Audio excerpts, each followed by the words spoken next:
Hi friends, ಹೇಗಿದ್ದೀರಾ? ಎಲ್ಲ ಚೆನ್ನಾಗಿದ್ದೀರಾ ಅಂತ ಅಂದ್ಕೊಳ್ತೀನಿ. ವರ್ಣಿಕಾ ಅಡುಗೆ ಮನೆಗೆ ಸ್ವಾಗತ.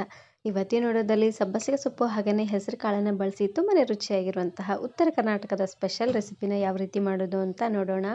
ಇದನ್ನು ಮಾಡಲಿಕ್ಕೆ ಮೊದಲು ನಾನಿಲ್ಲಿ 1 ಕಟ್ಟಾಗುವಷ್ಟು ಸಬ್ಬಸಿಗೆ ಸೊಪ್ಪು ಹಾಗೆಯೇ ನೆನೆಸಿರುವಂತಹ ಹೆಸರು ಕಾಳು ಹಾಗೆಯೇ ಖಾರವಾಗಿರುವಂತಹ 2 ಹಸಿರು ಮೆಣಸಿನಕಾಯಿನ ತಗೊಂಡಿದ್ದೀನಿ. ಇಷ್ಟು ಪದಾರ್ಥ ಇದ್ದರೆ ಸಾಕು, ತುಂಬಾ ರುಚಿಯಾಗಿರುವಂತಹ ರೆಸಿಪಿನ ಮಾಡ್ಕೊಳ್ಬೋದು. ಹೆಸರು ಕಾಳನ್ನು ರಾತ್ರಿ ಪೂರ್ತಿ ನೆನೆಸಿ ತಗೊಳ್ಳಿ. ಹೆಸರು ಕಾಳನ್ನು ನೆನೆಸುವಾಗ ಸ್ವಲ್ಪ ಉಗುರು ಬೆಚ್ಚಗಿರುವಂತಹ ನೀರಲ್ಲೇ ಹಾಕ್ಕೊಂಡು ನೆನೆಸ್ಕೊಳ್ಳಿ.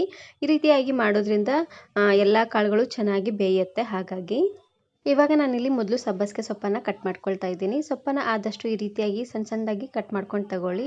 ನಾನು ಇದೇ ರೀತಿ ಬಹಳಷ್ಟು ವೆರೈಟಿ ಆಗಿರುವಂತಹ ರೆಸಿಪೀಸ್ನ ಅಪ್ಲೋಡ್ ಮಾಡಿದ್ದೀನಿ. ಹಾಗೆಯೇ ಸಬ್ಬಸಿಗೆ ಸೊಪ್ಪನ್ನು ಬಳಸಿ ತುಂಬಾ ಡಿಫ್ರೆಂಟ್ ಆಗಿರುವಂತಹ ರೆಸಿಪೀಸ್ನು ಕೂಡ ಅಪ್ಲೋಡ್ ಮಾಡಿದ್ದೀನಿ. ವಿಡಿಯೋ ನೋಡಿಲ್ಲ ಅಂದರೆ ಈ ವಿಡಿಯೋ ಕೊನೆಯಲ್ಲಿ ಹಾಕಿರ್ತೀನಿ, ನೋಡಿ ಚೆಕ್ ಮಾಡಿ. ಆದಷ್ಟು ಸಬ್ಬಸಿಗೆ ಸೊಪ್ಪನ್ನು ಸ್ವಲ್ಪ ಜಾಸ್ತಿ ಅನ್ನೋಂಗೆ ತಗೊಳ್ಳಿ, ತುಂಬಾ ರುಚಿಯಾಗಿರುತ್ತೆ.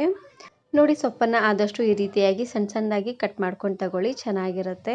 ನೋಡ್ತಾ ಇದ್ದೀರಲ್ವ, ಪೂರ್ತಿ ಈ ರೀತಿಯಾಗಿ ಸಣ್ಣದಾಗಿ ಕಟ್ ಮಾಡ್ಕೊಂಡು ತಗೊಳ್ಳಿ. ಎಳೆ ದಂಟಿದ್ರೆ ಅದನ್ನು ಸಹ ನೀವು ಇಲ್ಲಿ ಹಾಕ್ಕೊಳ್ಬೋದು.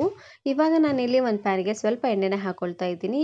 ಒಂದು 3ರಿಂದ 4 ಚಮಚ ಆಗುವಷ್ಟು ಎಣ್ಣೆ ಹಾಗೆಯೇ 1 ಚಮಚ ಆಗುವಷ್ಟು ಜೀರಿಗೆ ಮತ್ತು ಸಾಸಿವೆನ ಹಾಕ್ಕೊಳ್ತಾ ಇದ್ದೀನಿ. ಇದ್ರ ಜೊತೆಗೆ 1 ಎಸಳಾಗುವಷ್ಟು ಕರಿಬೇವು ಸೊಪ್ಪು. ಇವಾಗ ಜೀರಿಗೆ ಸಾಸಿವೆ ಎಲ್ಲ ಚೆನ್ನಾಗಿ ಸಿಡಿದು ಕರಿಬೇವು ಸೊಪ್ಪೆಲ್ಲ ಸ್ವಲ್ಪ ಫ್ರೈ ಆಗಬೇಕು ನೋಡಿ ಎಣ್ಣೆಲೆ. ಅಲ್ಲಿವರೆಗೂ ಫ್ರೈ ಮಾಡ್ಕೊಂಡಿದ್ದಾದಮೇಲೆ ಇವಾಗ ನಾನಿಲ್ಲಿ ಮೀಡಿಯಮ್ ಸೈಜಿನ 1 ಈರುಳ್ಳಿ ಹಾಗೆಯೇ ಖಾರವಾಗಿರುವಂತಹ 2 ಹಸಿರು ಮೆಣಸಿನಕಾಯಿನ ಹಾಕ್ಕೊಳ್ತಾ ಇದ್ದೀನಿ.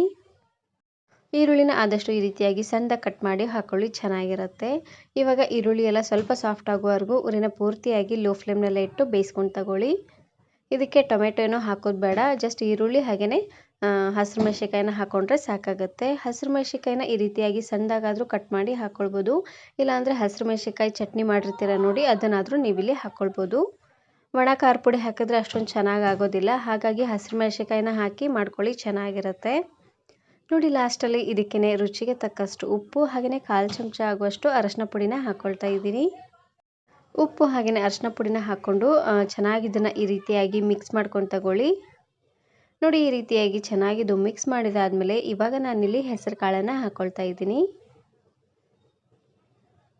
ಹೆಸರು ಕಾಳನ್ನು ರಾತ್ರಿ ಪೂರ್ತಿ ಒಂದೇ ನೀರಲ್ಲಿ ನೆನೆಸಿರ್ತೀರ ನೋಡಿ, ಹಾಗಾಗಿ 1ರಿಂದ 2 ಸರ್ತಿ ಕಾಳನ್ನು ಚೆನ್ನಾಗಿ ತೊಳ್ಕೊಂಡು ಹಾಕ್ಕೊಳ್ಳಿ, ಚೆನ್ನಾಗಿರುತ್ತೆ. ಇಲ್ಲಾಂದರೆ ಸ್ವಲ್ಪ ಸ್ಮೆಲ್ ಬಂದುಬಿಡುತ್ತೆ. ಹಾಗಾಗಿ ನೋಡಿ, ಕಾಳನ್ನು ಹಾಕ್ಕೊಂಡು ಚೆನ್ನಾಗಿ ಇದನ್ನು ಈ ರೀತಿಯಾಗಿ ಮಿಕ್ಸ್ ಮಾಡ್ಕೊಂಡಿದ್ದಾದಮೇಲೆ ಇವಾಗ ತಾನೇ ಕಟ್ ಮಾಡಿರುವಂತಹ ಸಬ್ಬಸಿಗೆ ಸೊಪ್ಪನ್ನು ಹಾಕ್ಕೊಳ್ತಾ ಇದ್ದೀನಿ. ಸೊಪ್ಪನ್ನು ಆದಷ್ಟು ಜಾಸ್ತಿ ಹಾಕ್ಕೊಳ್ಳಿ, ಚೆನ್ನಾಗಿರುತ್ತೆ. ನಾನಿಲ್ಲಿ ಒಂದು ಪೂರ್ತಿಯಾಗಿ ಕಟ್ಟನ್ನು ಹಾಕ್ಕೊಳ್ತಾ ಇದ್ದೀನಿ. ಪೂರ್ತಿ ಒಂದು ಕಟ್ಟನ್ನು ಈ ರೀತಿಯಾಗಿ ಸಣ್ಣದಾಗಿ ಕಟ್ ಮಾಡಿ ಹಾಕ್ಕೊಳ್ತಾ ಇದ್ದೀನಿ. ನೋಡಿ, ಸೊಪ್ಪನ್ನು ಹಾಕ್ಕೊಂಡು ಚೆನ್ನಾಗಿ ಇದನ್ನು ಮಿಕ್ಸ್ ಮಾಡಿಕೊಂಡು ಸ್ವಲ್ಪ ಉಗಿನಲ್ಲೇ ಬೇಯಿಸ್ಕೊಂಡು ತಗೊಳ್ಬೇಕು. ಇವಾಗಲೇ ನೀರೇನು ಹಾಕೋದು ಬೇಡ, ಎರಡು ಒಂದಕ್ಕೊಂದು ಚೆನ್ನಾಗಿ ಬೆರೆಯೋ ರೀತಿಯಾಗಿ ಮಿಕ್ಸ್ ಮಾಡ್ಕೊಂಡಿದ್ದಾದಮೇಲೆ ಉರಿನ ಪೂರ್ತಿಯಾಗಿ ಲೋ ಫ್ಲೇಮ್ನಲ್ಲೇ ಇಟ್ಟು 1ರಿಂದ 2 ನಿಮಿಷವರೆಗೂ ಚೆನ್ನಾಗಿ ಇದನ್ನು ಬೇಯಿಸ್ಕೊಳ್ಬೇಕು. ಸಬ್ಬಸಿಗೆ ಸೊಪ್ಪೆಲ್ಲ ಪೂರ್ತಿ ಸಾಫ್ಟ್ ಆಗೋವರೆಗೂ ಬೇಯಿಸ್ಕೊಂಡ್ರೆ ಸಾಕಾಗತ್ತೆ. ಈ ಪಲ್ಯನ ನೀವು ಚಪಾತಿ, ಜೋಳದ ರೊಟ್ಟಿ ಹಾಗೆಯೇ ಖಡಕ್ ಆಗಿರುವಂತಹ ಜೋಳದ ರೊಟ್ಟಿ ಜೊತೆಗೆಲ್ಲ ಸರ್ವ್ ಮಾಡ್ಕೊಳ್ಬೋದು. ತುಂಬಾ ರುಚಿಯಾಗಿರುತ್ತೆ ಅಂತಲೇ ಹೇಳ್ಬೋದು. ಇವಾಗ ನೋಡ್ತಾ ಇರ್ಬೋದು, ಸೊಪ್ಪೆಲ್ಲ ಪೂರ್ತಿಯಾಗಿ ಸಾಫ್ಟಾಗಿ ಚೆನ್ನಾಗಿ ಬೆಂದಾಗಿದೆ. ನೋಡಿ, ಒಂದು ಸಾರ್ತಿ ಈ ರೀತಿಯಾಗಿ ಚೆನ್ನಾಗಿ ಇದನ್ನು ಮಿಕ್ಸ್ ಮಾಡಿಕೊಂಡು ಇವಾಗ ನಾನಿಲ್ಲಿ ಸ್ವಲ್ಪ ನೀರನ್ನು ಹಾಕ್ಕೊಂಡು ಬೇಯಿಸ್ಕೊಳ್ತಾ ಇದ್ದೀನಿ. ಕಾಳನ್ನು ನೆನೆಸಿರೋದ್ರಿಂದ ಕಾಳು ಬೇಯಲಿಕ್ಕೆ ಜಾಸ್ತಿ ನೀರೇನು ಬೇಕಾಗೋದಿಲ್ಲ, ಹಾಗಾಗಿ ಒಂದು ಅರ್ಧ ಗ್ಲಾಸ್ ಆಗುವಷ್ಟು ನೀರನ್ನು ಹಾಕ್ಕೊಂಡು ಬೇಯಿಸ್ಕೊಳ್ತಾ ಇದ್ದೀನಿ. ಹೆಸರು ಕಾಳಲ್ಲಿ ಹೆಚ್ಚಾಗಿ ಪ್ರೋಟೀನ್ ಅಂಶ ಇರೋದ್ರಿಂದ ಇದು ಆರೋಗ್ಯಕ್ಕೆ ತುಂಬಾ ಒಳ್ಳೆಯದು ಅಂತಲೇ ಹೇಳ್ಬೋದು. ಹಾಗೆ ತಿನ್ನೋದಕ್ಕಿಂತ ಈ ರೀತಿಯಾಗಿ ಸಬ್ಬಸಿಗೆ ಸೊಪ್ಪನ್ನು ಹಾಕ್ಕೊಂಡು ಪಲ್ಯ ಮಾಡಿಕೊಂಡು ಚಪಾತಿ ಅಥವಾ ರೊಟ್ಟಿ ಜೊತೆಗೆ ತಿನ್ನಿ, ತುಂಬಾ ರುಚಿಯಾಗಿರುತ್ತೆ. ಇವಾಗ ನಾನಿಲ್ಲಿ ಸ್ವಲ್ಪ ನೀರನ್ನು ಹಾಕ್ಕೊಂಡು ಬೇಯಿಸ್ಕೊಳ್ತಾ ಇದ್ದೀನಿ. ನೀರನ್ನು ಹಾಕ್ಕೊಂಡಿದ್ದಾದಮೇಲೆ ಉರಿನ ಪೂರ್ತಿಯಾಗಿ ಲೋ ಫ್ಲೇಮ್ನಲ್ಲೇ ಇಟ್ಟು ಇದರಲ್ಲಿರುವಂಥ ನೀರೆಲ್ಲ ಪೂರ್ತಿಯಾಗಿ ಹೋಗೋವರೆಗೂ ಚೆನ್ನಾಗಿ ಇದನ್ನು ಬೇಯಿಸ್ಕೊಂಡ್ರೆ ಆಯಿತು. ತುಂಬಾ ರುಚಿಯಾಗಿರುವಂತಹ ಸಬ್ಬಸಿಗೆ ಸೊಪ್ಪು ಹಾಗೆಯೇ ಹೆಸರು ಕಾಳಿನ ಪಲ್ಯ ರೆಡಿಯಾಗಿ ಹೋಗ್ಬಿಡುತ್ತೆ. ಈ ಪಲ್ಯ ಉತ್ತರ ಕರ್ನಾಟಕ ಸೈಡ್ ತುಂಬಾ ಫೇಮಸ್ಸು ಅಂತಲೇ ಹೇಳ್ಬೋದು, ತುಂಬಾ ಚೆನ್ನಾಗಿರುತ್ತೆ. ಇವಾಗ ನೋಡ್ತಾ ಇರ್ಬೋದು, ಇದರಲ್ಲಿರುವಂಥ ನೀರೆಲ್ಲ ಪೂರ್ತಿಯಾಗಿ ಹೋಗಿದೆ. ಗ್ಯಾಸನ್ನು ಆಫ್ ಮಾಡಿಕೊಂಡ್ರೆ ಆಯಿತು, ಪಲ್ಯ ರೆಡಿಯಾಗಿ ಹೋಗ್ಬಿಡುತ್ತೆ. ನೋಡ್ತಾ ಇದ್ದೀರಲ್ವಾ. ಇವಾಗ ಬರೋ ರೊಟ್ಟಿ ಪಂಚಮಿ ಹಬ್ಬಕ್ಕೆ ಈ ರೀತಿಯಾಗಿ ಪಲ್ಯನ ಮಾಡಿಕೊಂಡು ರೊಟ್ಟಿ ಜೊತೆಗೆ ತಿನ್ನಿ, ತುಂಬಾ ರುಚಿಯಾಗಿರುತ್ತೆ ಅಂತಲೇ ಹೇಳ್ಬೋದು. ಈ ವಿಡಿಯೋ ಇಷ್ಟ ಆದರೆ ಈಗಲೇ ಒಂದು ಲೈಕ್ ಬಟನನ್ನು ಕ್ಲಿಕ್ ಮಾಡಿ ಫ್ರೆಂಡ್ಸ್ ಆ್ಯಂಡ್ ಫ್ಯಾಮಿಲಿ ಜೊತೆಗೆ ಶೇರ್ ಮಾಡಿ. Thanks for watching.